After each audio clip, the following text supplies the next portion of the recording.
This video, I'm going to show you how to edit the withdrawal page. Now, I'm not too sure if you remember exactly, the withdrawal page is basically a contact form where they can upload a screenshot and click send and it will get sent to you. Very basic page. So let's jump to the back end in the other tab. We're under pages already. We're going to scroll down and it's not there, so we'll click on page 2 at the bottom here. And again, there it is there, and we'll hover over and edit with Elementor.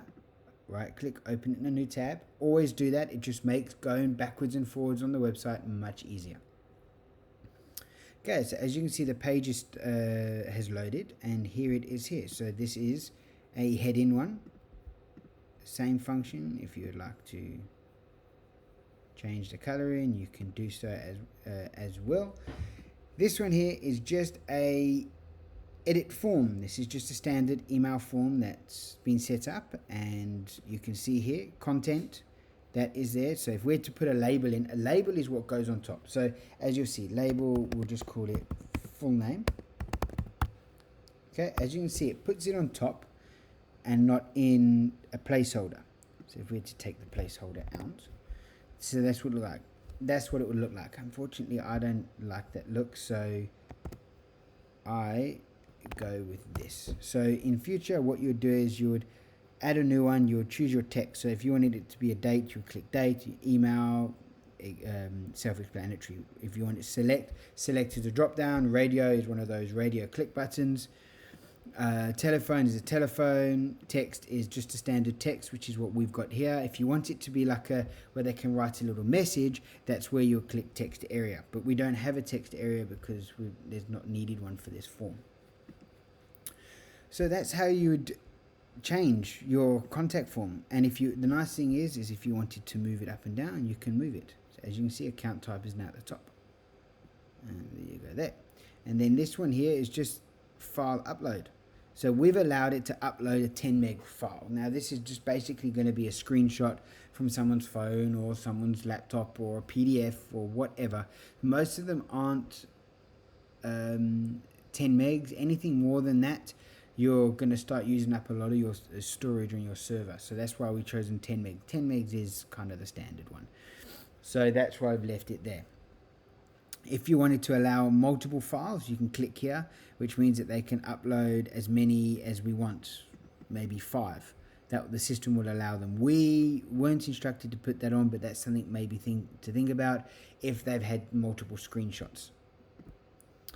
Okay, so that is how you would edit your fields, as we call them. Now let's get to the button. So if we hover down here, here's your button. We can justify it. Click it to the right, click it in the center, click it to the left. I like that. You can okay, so these step buttons are for if you've got a step-by-step form. So let's say we could have full name, and then they click next, and then it will be their username. They click next, and it will have all their banking details. They click next, they'll be able to upload their file, upload their screenshot, and then they'll be able to send it. But for a process like that, that's quite long and hard. It's more if you're wanting a lot of information where you can break it down for the user. This one here is quite a small form, so that's why we haven't chosen the steps function. The submit button, send details, as you can see, we can just say send if you want, and as you can see, it changes there.